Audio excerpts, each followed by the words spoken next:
नमस्कार। The legal Indian के इस एपिसोड में आप सारे लोगों का फिर से स्वागत है। दोस्तों, रिसेंटली द्वारका कोर्ट के आसपास एक वकील साहब को गोली मार दी गई।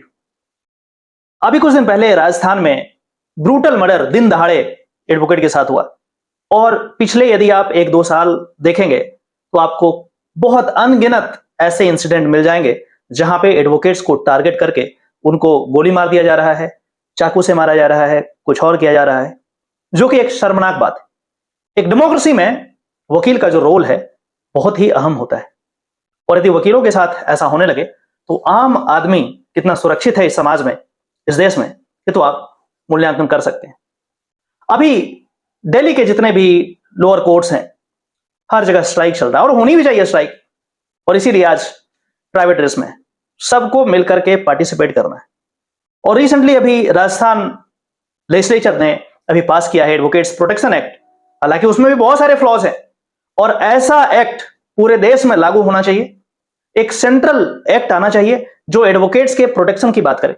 आपके दिमाग में यह भी क्वेश्चन उठ रहा होगा कि आखिर एडवोकेट्स के प्रोटेक्शन की बात हम क्यों कर रहे हैं।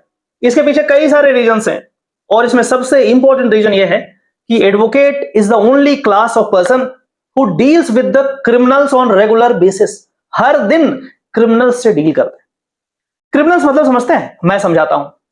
इनको सोचने समझने या फिर लॉजिकल थिंकिंग की आदत नहीं होती है। इनको बस चाकू चलाना है तो चाकू चलाना है, दैट्स इट, खत्म। मेरा एक लंबा एक्सपीरियंस रहा है क्रिमिनल से डील करने का, क्योंकि क्रिमिनल लॉ में जब आप प्रैक्टिस करते हैं तो क्रिमिनल से डील करना लाजमी है, वो तो होना ही होना है। कई बार जब आप बात करते हैं, बात करने से समझ में आता है तो कुछ इस तरीके से उनका यह अप्रोच होता है कि जो जितना बड़ा क्राइम किया जेल में वो दादा है, मतलब अपने आप को बहुत बड़ा पावरफुल समझता है। जेल में कैसे होता है काम, जब आप पहले दिन जेल जाते हैं तो आपको कैटेगराइज किया जाएगा। कैसे? ऑफेंस से।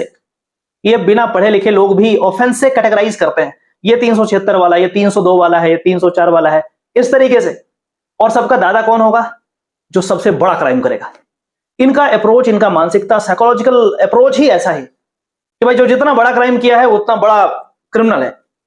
और इनको लॉजिक ये सबसे कोई लेना देना नहीं है, सिंपैथी, सोसाइटी, कोई लेना देना नहीं है।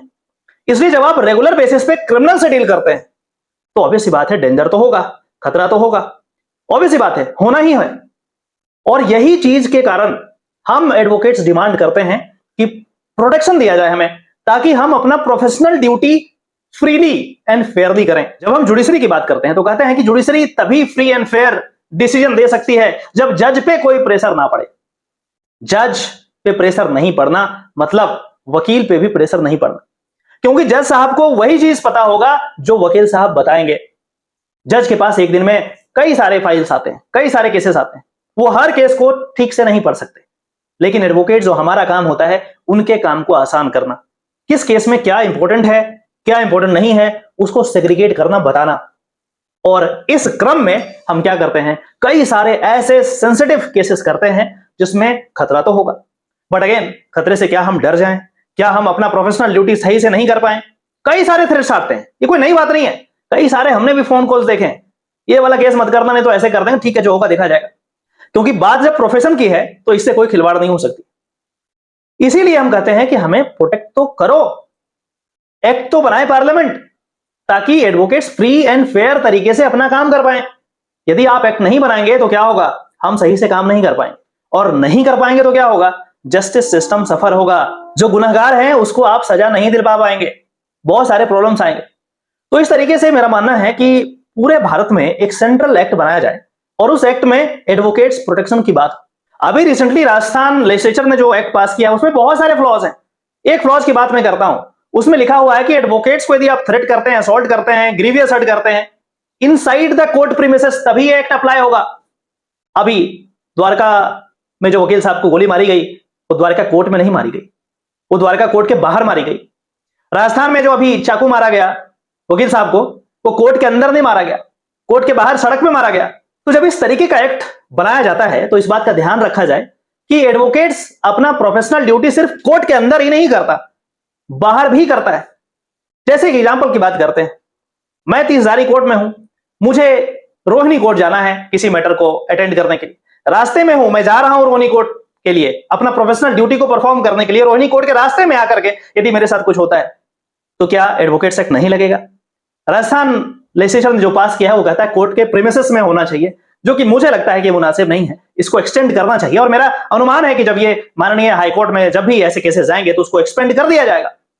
लेकिन अभी बात यह है कि सेंट्रलाइज्ड एक्ट एक पास होना चाहिए, और इसके लिए हम तमाम लॉयर्स को, एडवोकेट्स को, लॉ स्टूडेंट्स को एकजुट होना पड़ेगा, क्योंकि वकील का यूनिटी ही स्ट्रेंथ होता है।